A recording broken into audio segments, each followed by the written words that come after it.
हमने पिछले वीडियो में जाना व्हाट इज ह्यूमन कैपिटल। अब बात करते हैं sources of human capital. Investment in education is considered as one of the main sources of human capital. अगर हम एजुकेशन में इन्वेस्ट करते हैं तो ये माना जाता है सबसे मुख्य सोर्स है ह्यूमन कैपिटल का। There are several other sources as well, और भी बहुत सारे सोर्सेज हैं। Investment in health, on the job training, migration and information are other sources of human capital formation. अब इसमें अगर हम इन्वेस्ट करते हैं हेल्थ में, जॉब की ट्रेनिंग के लिए, माइग्रेशन के लिए, इंफॉर्मेशन के लिए, तो ये सब भी और साधन माने जाते हैं ह्यूमन कैपिटल फॉर्मेशन के। Why do your parents spend money on education? आपके जो माँ बाप हैं वो आपके ऊपर पैसा क्यों खर्च करते हैं कि आप पढ़ाई लिखाई करें? Spending on education by individuals is similar to spending on capital goods by companies with the objective of increasing future profits over a period of time. पढ़ाई लिखाई पे खर्चा करना किसी इंडिविजुअल के द्वारा बिल्कुल वैसा ही है जैसे कंपनीज जो हैं अपने कैपिटल गुड्स पे खर्चा करती हैं इस इरादे से कि भविष्य में उनको इससे फायदा होगा लॉन्ग टर्म में। Likewise, individuals invest in education with the objective of increasing their future income. इसी तरह से इंडिविजुअल भी एजुकेशन में खर्चा करते हैं, इन्वेस्ट करते हैं। उनका मुख्य उद्देश्य क्या होता है कि भविष्य में उसकी इनकम जो है वो बढ़ेगी। Like education, health is also considered as an important input for the development of the nation as much as it is important for the development of an individual.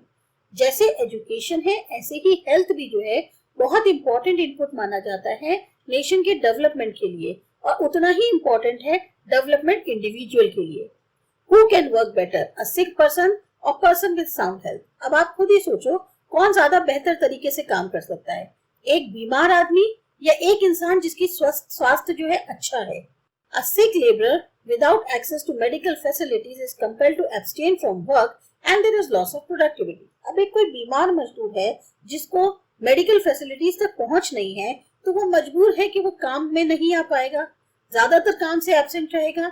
नतीजा क्या होगा? उत्पादन में कमी होगी। Hence, expenditure on health is an important source of human capital formation. इसीलिए खर्चा अगर हम हेल्थ पे भी करते हैं तो ये भी बहुत इंपॉर्टेंट सोर्स है ह्यूमन कैपिटल फॉर्मेशन का। Preventive medicine, curative medicine, social medicine and provision of clean drinking water and good sanitation are various forms of health expenditure. Preventive medicine मतलब वैक्सीनेशन, क्यूरेटिव मेडिसिन यानी कि वो medical जो intervention जो कि illness के दौरान दी जाती है, सोशल मेडिसिन यानी आप हेल्थ की लिटरेसी के बारे में प्रचार करें, या फिर आपको साफ पीने का पानी और एक अच्छा सैनिटेशन मिले। ये सब भी अलग अलग फॉर्म्स है हेल्थ एक्सपेंडिचर के। Health expenditure directly increases the supply of healthy labour force and is therefore a source of human capital formation. अगर हम हेल्थ पे एक्सपेंडिचर अपना करते हैं तो उससे क्या होता है, डायरेक्टली हमारा क्या बढ़त होती है कि हेल्दी लेबर फोर्स हमें मिलती है, और ये ही एक सोर्स है ह्यूमन कैपिटल फॉर्मेशन का। Firms spend on giving on-the-job training to their workers. अब जो फर्म्स हैं वो भी खर्चा करती हैं कि ऑन जॉब जो है ट्रेनिंग दे वर्कर्स को। This may take different forms. अब इससे अलग अलग शक्ल इख्तियार हो सकती है। One, the workers may be trained in the firm itself under the supervision of a skilled worker. एक तो पहला वर्कर्स जो है वो ट्रेंड होंगे फर्म के अंदर ही, और उनको जो गाइडेंस मिलेगी वो एक ट्रेंड वर्कर की मिलेगी, स्किल्ड वर्कर की मिलेगी। Two, the workers may be sent off campus training, या वर्कर्स को बाहर कैंपस ट्रेनिंग के लिए भेजा जा सकता है। In both these cases firms इनकर सम एक्सपेंसेस। अब इन दोनों ही केसेस में फर्म जो है वो थोड़ा खर्चा करती है। Firms will thus insist that the workers should work for a specific period of time after the on the job training, during which it can recover the benefits of the enhanced productivity owing to its training. अब firm जो है वो क्या जोर देगी कि workers जो है खास समय के लिए उनके यहाँ काम करें एक पर्टिकुलर टाइम तक, क्योंकि उनके ऊपर जो ट्रेनिंग का खर्चा किया है उससे क्या है वो फायदा रिकवर करना चाहेगी, उसकी प्रोडक्टिविटी बढ़ेगी क्योंकि उन लोगों को ट्रेनिंग मिली है। Expenditure regarding on the job training is a source of human capital formation as the return of such expenditure in the form of enhanced labour productivity is more than the cost of it. अब ये जो expenditure है on the job training का ये भी एक source है human capital formation का, क्योंकि ऐसे एक्सपेंडिचर का जो रिटर्न आएगा वो कैसा आएगा? बढ़ी हुई लेबर प्रोडक्टिविटी का, यानी कि अब लेबर जो है उत्पादन ज्यादा अच्छा कर पाएगी, तो चीजों को सही तरीके से कर पाएगी, और वो उसके जो खर्चा किया है उससे कहीं ज्यादा होगा। People migrate in search of jobs that fetch them higher salaries than what they may get in their native places. लोग जो हैं काम की तलाश में एक जगह से दूसरी जगह जाते हैं कि वहां उनको ज्यादा पैसा मिलेगा जितना उनको अपनी नेटिव जगह पे नहीं मिलता. Unemployment is the reason for the rural-urban migration in India. बेरोजगारी ही मुख्य कारण है कि रूरल से अर्बन जो लोग हैं माइग्रेट करते हैं इंडिया के अंदर. Technically qualified persons like engineers and doctors migrate to other countries because of higher salaries that they may get in such countries. अब इसी तरीके से टेक्निकली जो क्वालिफाइड लोग होते हैं, इंजीनियर्स हो गए, डॉक्टर्स हो गए, ये दूसरे कंट्रीज में चले जाते हैं क्योंकि वहां उन्हें ज्यादा सैलरी मिलती है जो उनको अपने कंट्री में उतनी नहीं मिल रही. Migration in both these cases involves cost of transport, high cost of living in the migrated place and physique cost of living in the strange social and cultural group. अब ऐसे में जो माइग्रेशन होता है दोनों ही केसेस में transportation की cost इसमें लगती है, हायर कॉस्ट ऑफ लिविंग होता है क्योंकि आप माइग्रेटेड प्लेस में जहाँ गए हो वहां आपका रहने का खर्चा बढ़ जाएगा, और साथ ही साथ जो साइकिक कॉस्ट ऑफ लिविंग होती है कि आप एक अलग ही सोशो कल्चरल माहौल में आ जाते हो. The enhance earnings in the new place outweigh the cost of migration. अब ये जो बढ़ी हुई अर्निंग्स होती है नई जगह पे, ये जो माइग्रेशन की कॉस्ट है उसको एक तरह से उसके लिए फायदेमंद होती है क्योंकि जो कॉस्ट है माइग्रेशन की उससे ज्यादा उसकी अर्निंग बढ़ गई है. तो इसी वजह से expenditure on migration is also a source of human capital formation. तो माइग्रेशन पे भी अगर खर्चा किया जाता है तो वो भी एक तरह से सोर्स है ह्यूमन कैपिटल फॉर्मेशन का. Human capital in economic growth. Who contributes more to the national income, a worker in a factory और अ सॉफ्टवेयर प्रोफेशनल. कौन जो है नेशनल इनकम में ज्यादा योगदान देता है, एक फैक्ट्री में काम करने वाला वर्कर या फिर एक software professional. We know that the labor skill of an educated person is more than that of uneducated person and that the former generates more income than the latter. अभी हमने पहले भी पढ़ा था कि एक पढ़ा लिखा इंसान की जो लेबर स्किल है वो कहीं ज्यादा होती है बिना पढ़े लिखे इंसान से, और वो जो है ज्यादा इनकम जनरेट कर पाता है इसके मुकाबले. Economic growth means the increase in the real national income of the country. Economic growth या कहते हैं आर्थिक जो तरक्की होती है, इसका मतलब क्या हुआ कि जो असल में नेशनल इनकम है कंट्री की उसमें बढ़ोतरी हो. Naturally the contribution of the educated person to the economic growth is more than of an illiterate person. अब जो योगदान पढ़े लिखे व्यक्ति का होगा इकोनॉमिक ग्रोथ के लिए वो कहीं ज्यादा होगा बजाय बिना पढ़े लिखे इंसान से. If a healthy person could provide uninterrupted labor supply for a longer period of time, then health is also an important factor for economic growth. अब एक स्वस्थ आदमी जो है बिना किसी परेशानी के कंटिन्यूअस लेबर सप्लाई दे सकता है लंबे समय तक, तो हेल्थ भी एक इम्पोर्टेंट फैक्टर हो गया इकोनॉमिक ग्रोथ का. Thus both education and health along with many other factors like on the job training, job market information and migration increase an individual's income generating capacity. तो दोनों ही education और health साथ साथ और भी फैक्टर्स हैं, on the job training हो गया, जॉब मार्केट इंफॉर्मेशन और माइग्रेशन हो गया, ये सब इंडिविजुअल की इनकम बढ़ाने का काम करती हैं या उसकी कैपेसिटी बढ़ाती हैं कि उसकी इनकम बढ़े. This enhance productivity of human beings और human capital contributes substantially not only towards increasing labor productivity but also stimulates innovations and creates ability to absorb new technology. ये जो बढ़ी हुई प्रोडक्टिविटी है ह्यूमन बीइंग्स की या human capital की, ये क्या योगदान देती है? खाली इसका जो योगदान है वो लेबर प्रोडक्टिविटी में ही नहीं बढ़ता है बल्कि नई नई तकनीक होती है, नई नई एबिलिटी क्रिएट होती है कि हम नई तकनीक को अपना सकें. Education provides knowledge to understand changes in society and scientific advancements. Education की मदद से हम समझ पाते हैं कि क्या बदलाव हो रहे हैं समाज में या नए नए साइंटिफिक एडवांसमेंट क्या हो रहे हैं. Thus facilitate inventions and innovations. इससे क्या होता है, नए आविष्कार होते हैं, नई नई तरीके से चीजें बनाई जाती हैं. Similarly, the availability of educated labor force facilitates adaptation to new technology. अब अगर हमारे पास ज्यादा पढ़ी लिखी लेबर होगी तो वो क्या होगा, या उसकी अवेलेबिलिटी ज्यादा होगी तो हम नई तकनीक को ज्यादा से ज्यादा अपनाने में सुविधा होगी, फायदा होगा. The concept of physical capital is based for conceptualizing human capital. जो फिजिकल कैपिटल का कॉन्सेप्ट है वो ये एक तरह से एक बेस है कि कॉन्सेप्चुलाइज कर सके ह्यूमन कैपिटल को. There are some similarities between the two forms of capital. दोनों ही तरह की कैपिटल्स में कुछ समानताएं हैं. There are some striking dissimilarities as well. समानताएं तो है ही पर कुछ असमानताएं भी हैं. अब इसके लिए आप बॉक्स 5.1 देखिए. Physical and human capital. Both the forms of capital formation are outcomes of conscious investment decision. दोनों ही तरीके की जो कैपिटल फॉर्मेशन है ये एक सोच समझ के इन्वेस्ट करने वाले जो डिसीजंस हैं उनका नतीजा है. Decisions regarding investment in physical capital is taken on the basis of one's knowledge in this regard. जो डिसीजन लिए जाते हैं फिजिकल कैपिटल में इन्वेस्ट करने वाले वो ज्यादातर एक इंसान की जानकारी पर होते हैं कि उसमें उसको कितनी जानकारी है उससे रिलेटेड, उसके हिसाब से वो डिसीजन लेता है. The entrepreneur possesses knowledge to calculate the expected rates of return to a range of investments and then rationally decide which one of the investment should be made. अब एक एंटरप्रेन्योर के पास इतनी समझ होती है कि पहले वो ये देख लेता है कि अगर वो किसी चीज में इन्वेस्ट करेगा या कितनी चीजों में इन्वेस्ट करेगा उसका रिटर्न कैसा आएगा. फिर उसके बाद वो जो है डिसाइड करता है कि कौन सा डिसीजन उसको जो है या कौन सा इन्वेस्टमेंट उसको करना चाहिए. The ownership of physical capital is the outcome of the conscious decision of the owner. The physical capital formation is mainly an economic and technical process. जो ओनरशिप होती है फिजिकल कैपिटल की बेसिकली वो owner के decision की वजह से होती है. यानी कि पता है कि जो ओनर डिसीजन ले रहा है वो सोच समझ के ले रहा है, इसलिए जो फिजिकल कैपिटल की ओनरशिप है वो उसी का नतीजा होती है. अब फिजिकल कैपिटल फॉर्मेशन जो है वो मेनली इकोनॉमिक और एक टेक्निकल प्रोसेस है. A substantial part of the human capital formation takes place in one's life when she or he is unable to decide whether it would maximize his or her earnings.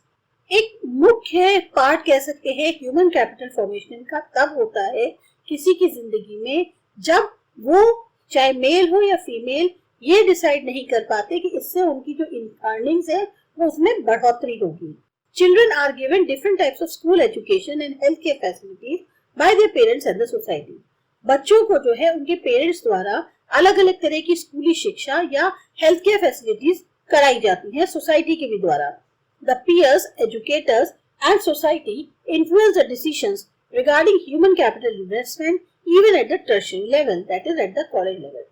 जो peers होते हैं, educators होते हैं, जो society होती है ये भी काफी प्रभावित करती है उन डिसीजंस को जो ह्यूमन कैपिटल इन्वेस्टमेंट से रिलेटेड होते हैं टर्शरी लेवल पे यानी कॉलेज लेवल पे. Moreover, the human capital formation at this stage is dependent upon the already formed human capital at the school level. जो ह्यूमन कैपिटल फॉर्मेशन इस stage पे होता है ये ज्यादातर डिपेंड करता है जो पहले से ही ह्यूमन कैपिटल बन चुका है स्कूल लेवल पे. Human capital formation is partly a social process and partly a conscious decision of the possessor of the human capital. तो ह्यूमन कैपिटल फॉर्मेशन एक तरह से कुछ हिस्सा समाज की प्रक्रिया का है और कुछ जागरूक डिसीजन जो लेता है इंसान. जो ह्यूमन कैपिटल का पोसेसर है वो उसका जो जागरूक डिसीजन होता है उसका हिस्सा होता है. You know that the owner of the physical capital says a bus need not to be present in the place where it is used. अब आप जानते हो अगर फॉर एग्जाम्पल किसी फिजिकल कैपिटल का ओनर है, जैसे बस का एग्जाम्पल ले ले, उसको जो है जहां पर बस इस्तेमाल हो रही है वहां पर होने की जरूरत नहीं है. Whereas a bus driver who possesses the knowledge and ability to drive the bus should be present when the bus is used for transportation of men and material. वहीं पर एक बस ड्राइवर जिसको पूरी जानकारी है, जिसके पास क्षमता है कि वो बस चला सके, उसको वहां मौजूद होना चाहिए जहां बस इस्तेमाल करी जा रही है ट्रांसपोर्टेशन के लिए, चाहे वो ह्यूमंस के लिए हो या मटेरियल के लिए. Physical capital is tangible and can be sold in the market like any other community. Physical capital ठोस होती है और आसानी से मार्केट में जो है किसी और चीज की तरह बेची जा सकती है. Human capital is intangible. It is endogenously built in the body and mind of its owner. अब ह्यूमन कैपिटल तो ऐसा नहीं है कि जो बाहर सोल्ड आउट करी जा सके, वो तो इंसान की बॉडी के अंदर ही होती है या उसके माइंड के अंदर होती है. Human capital is not sold in the market, only the services of the human capital are sold and hence the necessity of the owner और the human capital to present in the place of production. इसीलिए human capital को market में नहीं बेचा सकता, सिर्फ उसकी जो सर्विसेज हैं उनको बेचा जा सकता है. और इसलिए बहुत जरूरी है कि जो ओनर है ह्यूमन कैपिटल का वो प्लेस ऑफ प्रोडक्शन पर मौजूद हो. The physical capital is separate from its owner, whereas human capital is inseparable from its owner. अब physical capital जो है वो separate हो सकती है ओनर से, लेकिन human capital अपने ओनर से separate नहीं हो सकती. The two forms of capital differ in terms of mobility across space. अब ये जो दोनों फॉर्म्स हैं कैपिटल की, ये मूवमेंट जो स्पेस का है या अक्रॉस द स्पेस जो मूवमेंट होता है उसमें भी डिफर करती है। Physical capital is completely mobile between countries except for some artificial trade restrictions. अगर फिजिकल कैपिटल की बात करें तो ये पूरी तरह से मोबाइल है दो देशों के बीच में भी, बस कुछ आर्टिफिशियल जो ट्रेड रिस्ट्रिक्शंस है अगर उनको छोड़ दें तो। Human capital is not perfectly mobile between countries as the movement is restricted by nationality and culture. वही ह्यूमन कैपिटल जो है वो पूरी तरह से मोबाइल नहीं है दो कंट्रीज के बीच में, क्योंकि यहाँ पर जो मूवमेंट है वो उसका किस तरह से सीमित है, नेशनैलिटी से या कल्चर की वजह से। Therefore, physical capital formation can be built even through imports, whereas human capital formation is to be done through conscious policy formulations in consonance with the nature of the society and economy and expenditure by the state and the individual. इसीलिए जो physical capital formation है उसे import के through बनाया जा सकता है, जबकि ह्यूमन कैपिटल फॉर्मेशन को तभी बना सकते हैं जब बिल्कुल सही पॉलिसी का फॉर्मेशन हो या साथ ही साथ जो नेचर है सोसाइटी का, इकोनॉमी, कितना खर्चा किया जा रहा है स्टेट या इंडिविजुअल द्वारा, उस पर डिपेंड करता है। Both forms of capital depreciate with time but the nature of depreciation differs between the to. दोनों ही कैपिटल्स जो हैं वो समय के साथ उनमें जैसे कहते हैं ना मूल्यों में कमी आती है, लेकिन तब भी जो नेचर है डेप्रिसिएशन का वो दोनों का अलग है। Continuous use of machine needs to leads to depreciation and change of technology makes the machine obsolete. लगातार मशीन का अगर इस्तेमाल करोगे तो उसकी वैल्यू फिर एक तरह से खत्म होने लग जाएगी और नई तकनीक का आने पर जो मशीन है वो बेकार हो जाती है, यानी अब वो कामगर नहीं होती क्योंकि और मशीनें आ गई होती हैं नई। In case of human capital, depreciation takes place with aging but cannot be reduced to a large extent through continuous investment in education, health, etc. वहीं अगर ह्यूमन कैपिटल की बात करें, डेप्रिसिएशन होगा क्योंकि जैसे इंसान की एज बढ़ेगी तो ऑब्वियस ही बात है उसमें भी थोड़ी सी कमी आएगी, लेकिन काफी हद तक कंटिन्यूअस इन्वेस्टमेंट एजुकेशन और हेल्थ में उस पर किया जा सकता। This investment also facilitates the human capital to cope with the change in technology which is not in the case of with physical capital.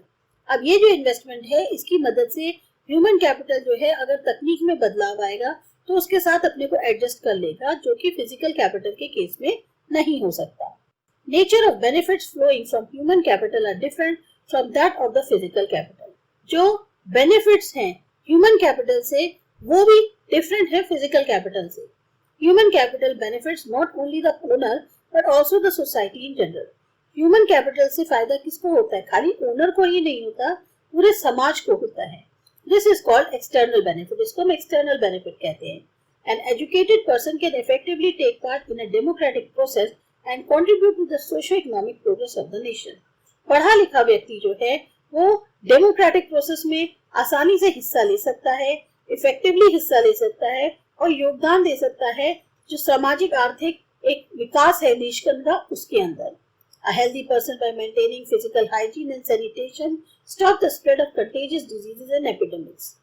वही एक स्वस्थ आदमी जो है अपनी पर्सनल हाइजीन और सैनिटेशन को मेंटेन करता है, इसी वजह से जो बीमारियां होती हैं या एपिडेमिक्स होते हैं उनको फैलने से रोका जा सकता है। Human capital creates both private and social benefits, whereas physical capital creates only private benefit.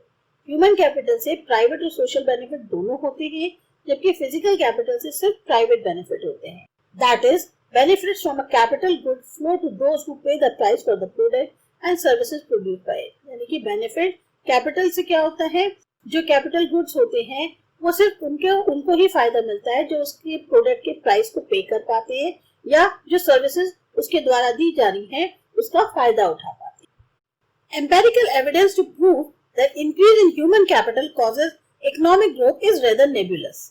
अनुभव जो के आधार पर जो भी सबूत हैं ये साबित करने के लिए कि अगर ह्यूमन कैपिटल में बढ़ोतरी हो तो उसमें इकोनॉमिक ग्रोथ होता है या उसकी वजह से इकोनॉमिक ग्रोथ होती है, थोड़ा सा अस्पष्ट है। This may be because of measurement problem, शायद आकलन की समस्याएं हैं।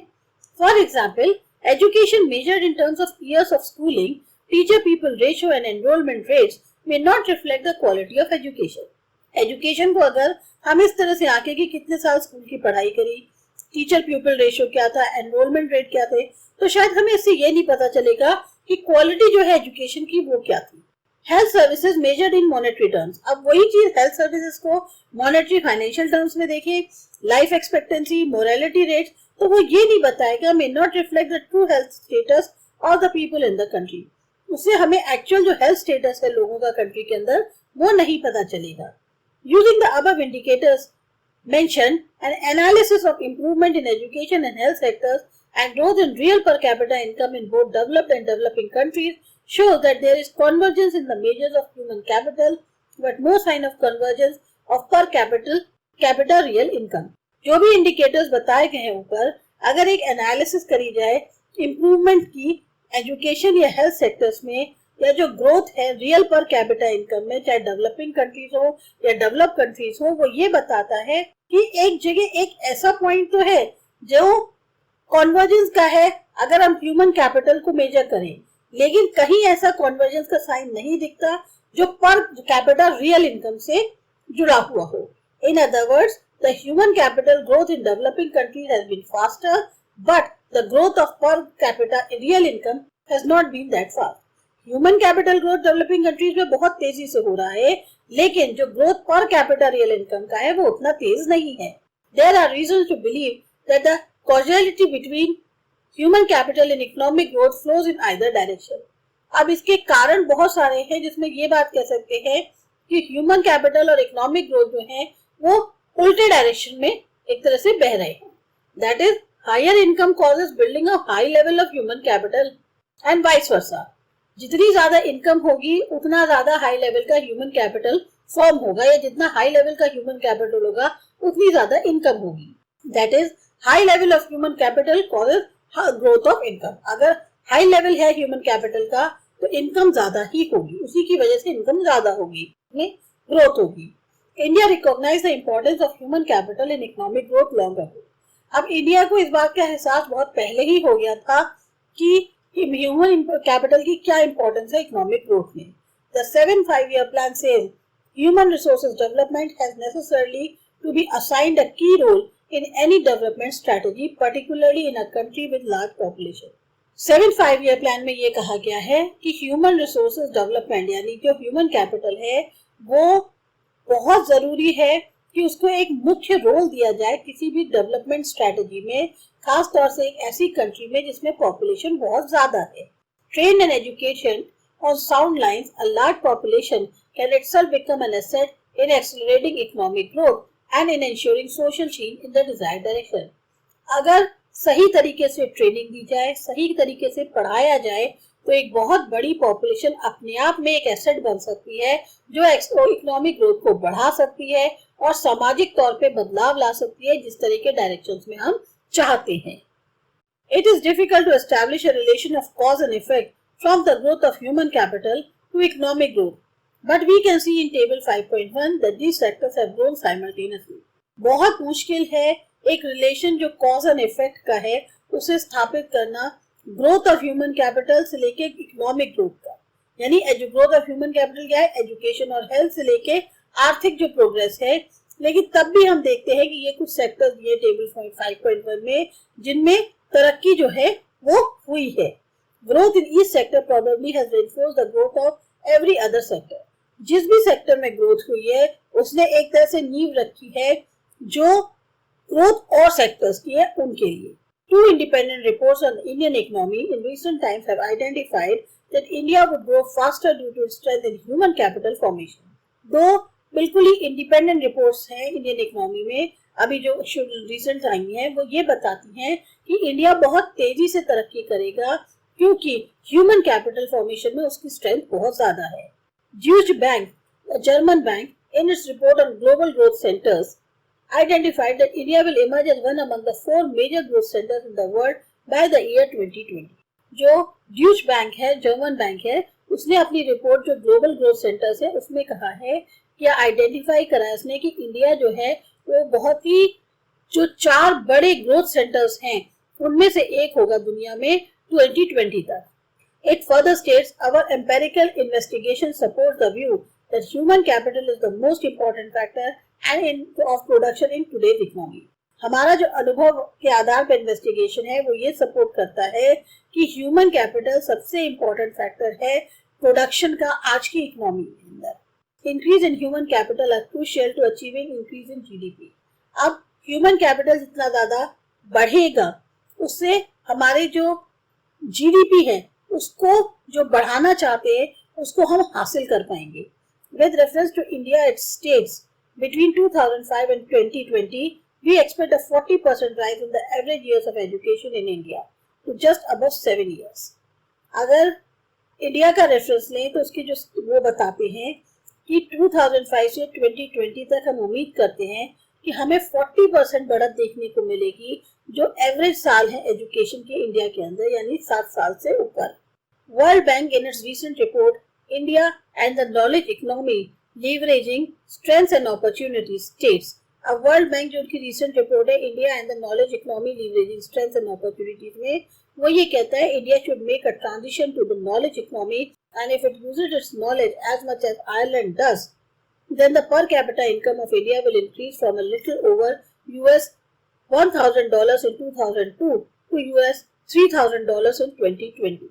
वो ये कहता है कि इंडिया जो है अगर अपनी जो एक ट्रांजिशन करे जो नॉलेज इकोनॉमी है उसमें, और अगर वो अपनी नॉलेज का इस्तेमाल करे बिल्कुल उसी तरीके से जैसे आयरलैंड करता है, यानी आयरलैंड ने क्या किया, अपनी जो नॉलेज इकोनॉमी है उसका बहुत सही तरीके से इस्तेमाल किया है आकलन करके, तो वैसे ही अगर इंडिया करता है तो पर कैपिटा इनकम इंडिया का जो US $1,000 है 2002 में, उससे बढ़कर US $3,000 हो जाएगा 2020 में। It further states that the Indian economy has all the key ingredients for making this transition, such as a critical mass of skilled workers, a well-functioning democracy, and a diverse science and technology infrastructure. वो ये भी कहते हैं कि ये Indian economy है उसमें सारे इंग्रेडिएंट्स मौजूद हैं ट्रांजिशन को करने के, यानी चेंज को करने के। जैसे यहाँ पे बहुत ज़्यादा स्किल्ड वर्कर्स की अवेलेबिलिटी है, बहुत अच्छी तरीके से चलने वाला लोकतंत्र है और बहुत ही वैरायटी वाला साइंस और टेक्नोलॉजी का इंफ्रास्ट्रक्चर है। Thus, the two reports point out the fact that further human capital formation in India will move its economy to a higher growth trajectory. तो ये जो दोनों रिपोर्ट्स हैं ये इस बात को सामने रखती हैं कि आगे चल के जो ह्यूमन कैपिटल इंफॉर्मेशन है इंडिया के अंदर वो उसकी इकोनॉमी को एक बहुत ही ऊंचाइयों पर ले जाएगा। India as a knowledge economy. The Indian software industry has been showing an impressive record over the past decade. अभी पिछले कुछ दशकों में इंडिया की जो सॉफ्टवेयर इंडस्ट्री है वो बहुत अच्छा रिकॉर्ड उसने दिखाया है। Entrepreneurs, bureaucrats and politicians are now advancing views about how India can transform itself into a knowledge-based economy by using information technology. तो जितने भी entrepreneurs हैं, bureaucrats हैं, politicians हैं, अब वो इस सब जो है ये नजरिया रख रहे हैं कि किस तरह से इंडिया को जो है एक knowledge-based economy में बदला जाए IT का इस्तेमाल करके, यानी इंफॉर्मेशन टेक्नोलॉजी का इस्तेमाल करके।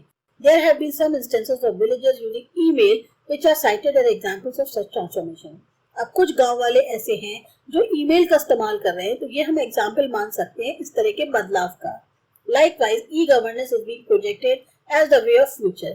इसी तरह से e-governance ये भी एक तरह से तरीका माना जा रहा है जो प्रोजेक्ट किया जा रहा है भविष्य के लिए। The value of IT depends greatly on the existing level of economic development.